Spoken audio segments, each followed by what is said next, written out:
Welcome to the Beyond Ordinary Women podcast. Every 2 weeks, we post podcast versions of one of our free training videos, or you can access our videos now at beyondordinarywomen.org. Enjoy the podcast. Hi, I'm Kay Daigle of Beyond Ordinary Women Ministries, and I am just welcoming you to the second video in our series on conflict with Dr. Sue Edwards. Our series is really focused toward leaders, and Sue is giving us some tips on how to survive and thrive through conflict as leaders. In the first video, we just talked about being ready, being prepared that conflict is going to happen. And Sue has shared some of her own personal experiences with conflict as I have. And in this one, we're going to talk about women's tendencies in conflict, because women have some tendencies that are a little bit different from the way men might handle conflict. As I told you in the first video, you can read Sue's full bio on our website, but she is an associate professor at Dallas Seminary, and we are so thankful that she gave us the time to talk about this. So Sue, in your experience and your research, what can you tell us about women and conflict? Well, I think, first of all, I would give a warning that we don't want to put everybody in the same box, that stereotypes are dangerous and misleading, but there are some tendencies that are real. And I've experienced them, you probably have as well. And as women, and women leaders particularly, we just need to be aware.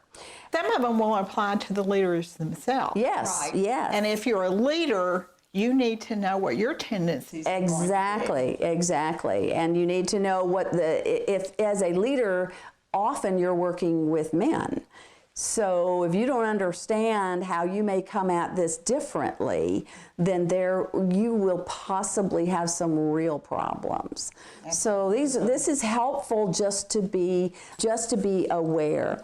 I think of the story you told in the last video that the executive pastor gave you 15 minutes to mediate an entire conflict. That's a man's tendency, isn't it? Yes, and he ended up having to, then we had 3 or 4 more sessions as a result, because there was no possible way, because we both were in this personally.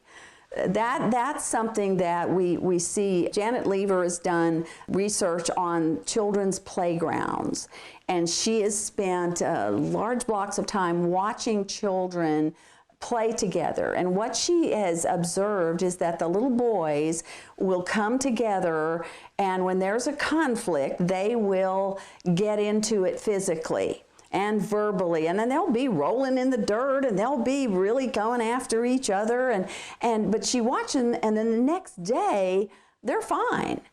They don't hold on to this at all. It's just a way to work things out.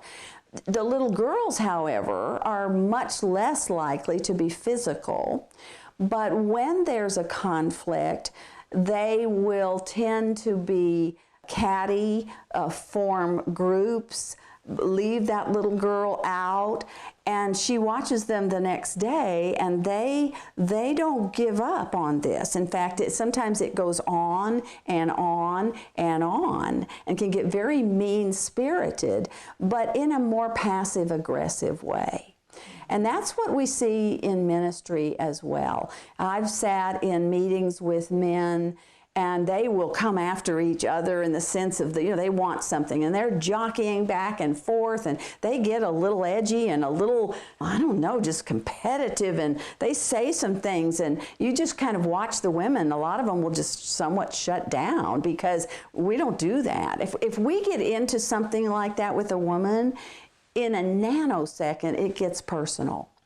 Not only are we arguing and we disagree over this issue, but you don't like my hair, you don't like my children, you don't like my pecan pie. Suddenly, you don't like anything about me.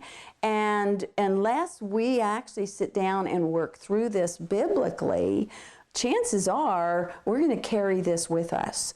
And the men, after they have all this back and forth, they're going to go out and play basketball or have breakfast or do whatever, and because they seem better able to just focus on the issue.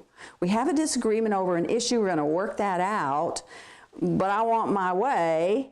Whereas with women, it seems to get personal very, very quick, and we don't work it out unless we're very intentional about that. And we don't go out to lunch afterwards, and we hold on to these things. And so even if I, as a leader, am not someone who does that, chances are some of the women Yes. that may end up in conflicts under my ministry or with me as the leader will be the kind That's right. who handle it the handle way it. that you've just described. That's right. And so we as leaders have to be very intentional about training our leaders and the women that are in our ministry to biblically handle, which we'll talk about in the next session, to biblically handle it. Because even though it may be more natural for men to be direct, Jesus tells us that we need to be direct, and we are not to be passive aggressive.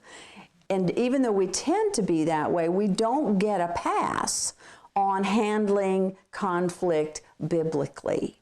Just like men, although they may not be relational as naturally, they don't get a pass on being relational.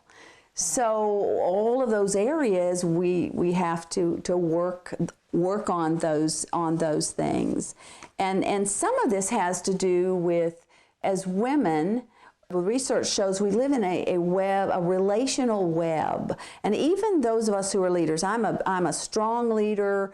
I test high on all the leadership. I'm very task-oriented, but I still live in a relational web where my relationship with the Lord, my relationship with my husband, children, grandchildren, friends, students, these are very important to me. And in a conflict, that relationship is threatened. And so I'm less likely to directly involve myself in it, because my fear is that I'll lose you in that relationship. But the problem with that is that then we don't deal with it. We end up, it comes out in these really ugly passive-aggressive ways, or we sin, we gossip, we form factions, we do the kinds of things that ultimately cause harm to the reputation of the church, to the body of Christ, to Christ's reputation. Even though this is hard for us, we have to be the example ourselves, and we have to train our leaders and the women that we minister to how to do conflict biblically. And it's not easy. It's not easy. I can tend to be more of a leader and directive as well. But I remember that when I was leading a women's ministry in a church, that one of my women who was on the leadership team, she was one of the main leaders, came into my office one day just crying.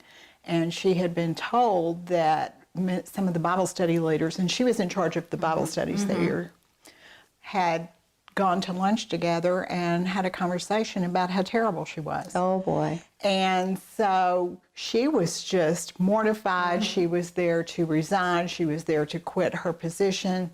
She was so hurt. And so we both had an idea of who had actually started this conversation.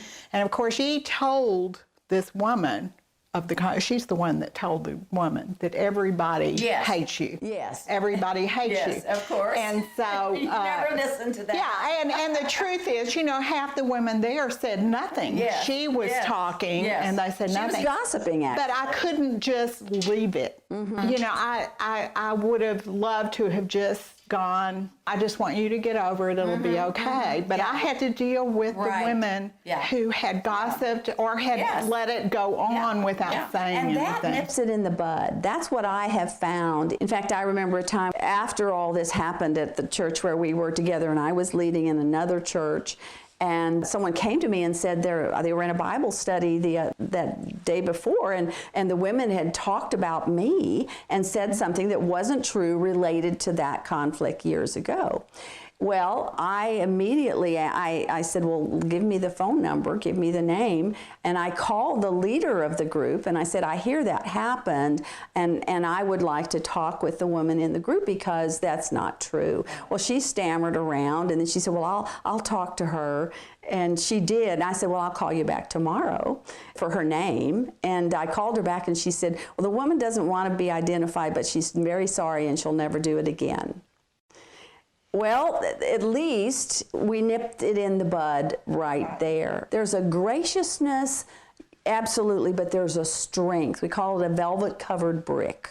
There's a graciousness, but there's a strength in which we approach conflict as leaders that will tend to nip it in the bud and not give the enemy what he's looking for, which is woundedness, discouragement, disruption of unity.